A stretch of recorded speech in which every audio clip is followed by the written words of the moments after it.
This is how Steven Seagal became the worst Hollywood celebrity. Look at the thumbnail, dude. That just stole from disabled. What is he doing out here, dude? No, not the puppy. He killed a family's 1-year-old puppy dog and stole money from a kid in a wheelchair. Steven Seagal has such a comically terrible history, he now simply refuses to face it. I wonder how you deal with all that. Ooh. Hello, Steven Seagal. Number 1, treating other actors terribly during filming. I have a family member that worked with him years ago on a low-budget film. Steven Seagal was miserable and rude, but it only gets worse from here. Whilst filming for the movie Exit Wounds, stuntman Steven Quadros explained that Seagal would unexpectedly kick guys in the nuts to see if they were wearing cups, which was also mentioned by a different stuntman in a completely unrelated interview. What is going on, bro? The first thing he's gonna do is kick you in the nuts. He's like, oh, hey, we're wearing a cup? Pop. He's just gonna pop you in the nuts. That's the first thing he does. One comment stated, I actually know a few stuntmen and actors who've worked with Seagal, and Hey, he tried to kick me in my balls, bro. On God, I'm jumping up in the air 360 and I'm hitting him with a, I'm punching that straight in his mouth. Oh, I thought you was wearing a mouthpiece, bitch. My fault. Like, I'm knocking his teeth out. all echo the same thing about him, one of whom might have been Stephen Lambert, who stated Seagal became more unpredictable during his fight scenes. He's notorious of breaking people's arms, legs, ribs. Damn. As he'd actually punch and hit other actors to make the fights look real. What a Like, oh, hell yeah. He's known for that. To make matters worse, protective equipment wasn't allowed on set. There's nothing wrong with putting on pads. They would say no because he wouldn't allow it. And it's therefore no surprise that during one scene, Seagal injured DMX's shoulder during the fight, so X had to take a few days off. Even worse was when Seagal put a stuntman in hospital. And he beat the shit out of the guy and smashed his face to the mirror multiple times. He went over the top to the point that sent the guy to the hospital. Which isn't surprising given he was this rough while filming a YouTube video. I wasn't ready, right? Yeah, this guy's a fucking asshole, bro. Holy shit. As a result, actors have to be extremely careful just to appear alongside him. You gotta keep a third eye on what he's doing. And if you're not good enough, he's gonna hurt you. Although not only because of unexpected injuries. Seagal would show up on set demanding insane movie changes. Calls the director, he's like, we're changing the scene. We're gonna do the scene in Arabic. He's gonna teach me. And he's like, put this camera here, put this camera here. And I was like, everybody's like, What? While Stephen Tobolowsky told a funny story where Seagal randomly stopped acting on set due to an unexpected crisis. Steven Seagal has had a spiritual awakening. He decided that he doesn't want to kill people anymore in movies. And Steven says, I think it's just bad that we keep putting this violence into the world. This resulted in a Motherfucker, you're an action. Oh my God.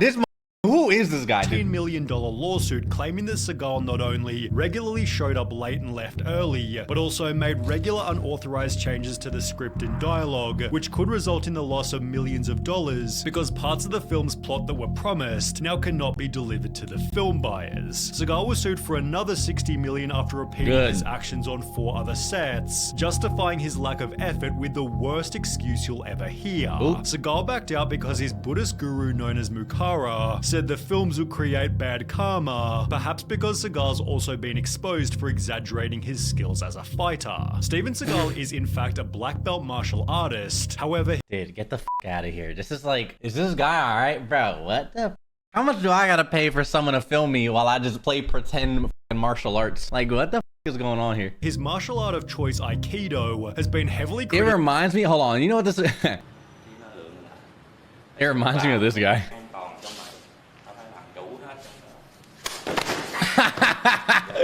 This guy makes me laugh so much, bro. Oh, what you know about that, man? He touched him and started hitting that. Hubba, hubba. That's so. Here's balls clapping. heavily criticized for being one of those mostly impractical martial arts that has extremely limited application in real life scenarios. He is a legitimate Aikido black belt, but the martial art is the questionable thing. A Reddit comment describes Seagal's martial art to be kind of a cult with fake telegraphed attacks. The attackers are just there to make the master look good, which is exactly what's shown in this video, where Seagal's attackers just fall to the floor to make him look good on a crowd. crowd. Unfortunately, people don't voluntarily flip over in the real world. This makes pro wrestling look real, wonderfully choreographed. Fighting is always easier when your opponent cooperates. It's therefore no surprise Seagal has no professional fighting record. Sad. MMA does Aikido. So-and-so coming in the cage is a world champion with a background in Aikido. You never heard that once. Have you ever heard that once? It's for a reason. But he did claim that he'd taught Anderson Silva how to do a highly specialized move, the leg kick. I started teaching him kicks that I thought he could really hurt people with, and at that point I knew he was going to start to really make these kicks, work. He created the front kick. Did he invent the wheel too? In response, Anderson Silva made a video mocking Steven Seagal's fighting. Got his ass. Though there was one more attempt by Seagal to prove he could actually fight. Whilst on set for the movie Out for Justice, Seagal claimed that due to his Aikido training, he couldn't possibly be choked unconscious. The challenge was taken up by martial artist Gene LaBelle, who not only choked Seagal out instantly, but also caused Seagal to soil himself in the moments he was blacked out. When asked about the incident, LaBelle stated, "Sometimes Steven has a tendency to cheese off the wrong people, and you can get hurt by doing that." What a dickhead, bro. He's probably hurting people on set because that's like the only people he got actually beat up. You know what I mean? What a weirdo. So if a guy soils himself, you can't criticize him, because if they just had a nice big dinner an hour before, you might have a tendency to do that. Seagal responded by claiming that he and LaBelle had never even fought. There was never ever any confrontation with him ever. And if Gene is saying like that, he should be ashamed of himself. And so if he said that, he is a pathological scumbag liar. Although nobody believes Seagal's side of the story, as he has his own list of well-documented lies. For example, Seagal made the insane claim that he was honored as the first private citizen to destroy a nuclear device, whilst also claiming he was recruited by the CIA to help carry out undercover missions. Oh my god, who's letting him lie? What is... It explained, "You could say that I became an advisor to several CIA agents in the field, and through my friends in the CIA met many powerful people and did special works and special favors, although an investigation by a magazine found these claims were completely bogus." It also dispelled the myth that Seagal once fought the Yakuza in his dojo, as the magazine interviewed Seagal's ex-wife who stated it's a lie. He once chased a few drunks away from the dojo, but never was involved with the Yakuza. Similarly, Seagal made the claim that he was a tough kid who was feared by others, yet this was dispelled by his own mother, who stated her son was frail and suffered from asthma. He was getting exposed by his fucking mom, bro. A puny kid back then, although Seagal had a plan to clarify exactly what was fact and fiction. He'd post a Reddit Ask Me Anything, likely expecting normal questions. However, the responses would only deepen the past that was already haunting him. What kind of pants were you wearing when Gene LaBelle choked you unconscious and caused you to your pants? I personally know a stuntman who had all of his front teeth knocked out by you and said you didn't even apologize. Why did you do that? Can you explain how you developed the front kick that Anderson Silva used in his UFC fight? Although there was one more question that was worse than his any ass. other. Hey there, I went to the same junior high school as you in Fullerton, CA many years later. Heard some stories. The one I would like to ask you about is when your social studies teacher caught you stealing lunch money from a kid in a wheelchair. True, I didn't make this up. Seagal understandably avoided the damning questions. However, by answering some of the easy ones, he'd introduce another flaw. He's a legend in his own mind. What is your current biggest drive that motivates you? I am a champion and I want to remain a champion. In what? Seagal's overinflated self-image was best shown in this interview, where he'd implied that Van Damme wasn't a good martial artist. I think that that's a matter of opinion, that he was a champion anywhere. Which was then proven at a party when the two came head to head. The party was hosted by Sylvester Stallone, who stated, "Van Damme was tired of Seagal saying he could kick his ass and went right up to him and offered him the chance to step outside so he could wipe the floor with him. Seagal made some excuse and left. Van Damme, who was completely berserk, tracked him down and again offered him a fight. And again Seagal pulled a Houdini, yet Seagal unsurprisingly stated it was Van Damme who ran from him." Is that true he got in a fight with you? No, it'd be like me squashing ants. If he sees me, he runs. It's therefore no surprise that Seagal despises Van Damme. Thoughts on Jean-Claude Van Damme? Can I laugh in your face? Do I think Jean-Claude's a tough guy in martial arts? No. However, Van Damme has only ever said positive things about Seagal in return. Met the guy a few times. He's a nice guy. Doesn't like me much. I like him a lot. Good guy. Good charisma. He's got something special on the screen. Another example of Steven Seagal's ego came from a story told by Rob Schneider. Finally, Steven Seagal emerges, and he comes out and he said, I just read the greatest script I've ever read in my life. He goes, really? Who wrote it? I did.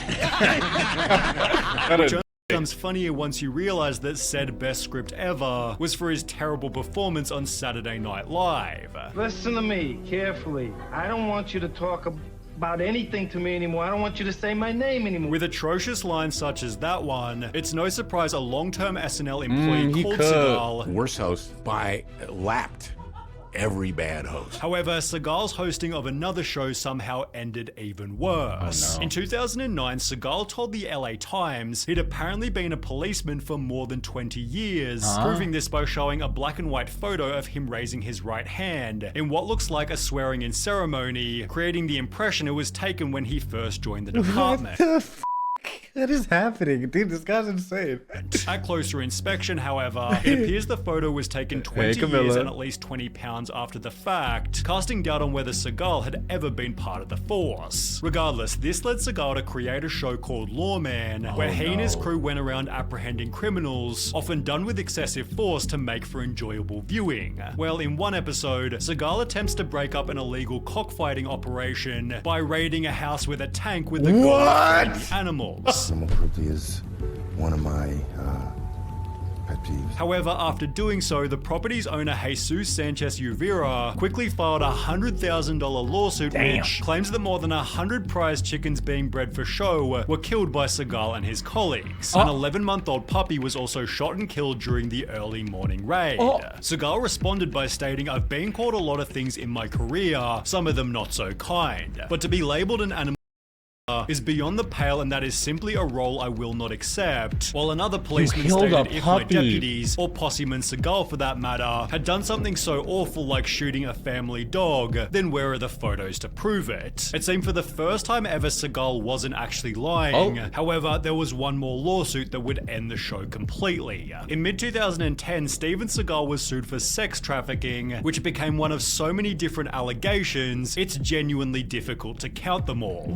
Of 1991 Out for Justice, 4 different women quit during filming due to Seagal's continued piggery, while one of the stuntmen from earlier told an equally creepy story. There's this girl sitting in a tub. She's wearing bikini, and they had to convince her that she has to come out of the tub naked. The only thing that might rival his terrible track record with women is his track record with low-rated movies, none of which receiving more than 50% on Rotten Tomatoes, or more than Why the f is he famous? What like, okay, my thing, if you already have a track record, why are you still getting roles? Who's letting him do this? Out of 10 on IMDb. And with no new movies in the last 5 years, Seagal has opted for a modern method of generating extra income. Crypto scams. That's right, ladies and gentlemen. Steven Seagal scammed people with crypto. From Team Seagal, Steven has just become the worldwide ambassador for the Bitcoin second generation cryptocurrency. Despite gaining only 150 likes, Steven was promised $250,000 in cash and $750,000 worth of B2G tokens in exchange for his promotions, which he failed to disclose to the public, resulting in a $330,000 fine. Seagal paid only $75,000 toward his debt before refusing to appear in court, then moving to Russia where he still lives now. Why is he hello, Putin? Do something! What the fuck, bro? What a coward. What a piece of shit. Him, dude. I don't think I like that guy.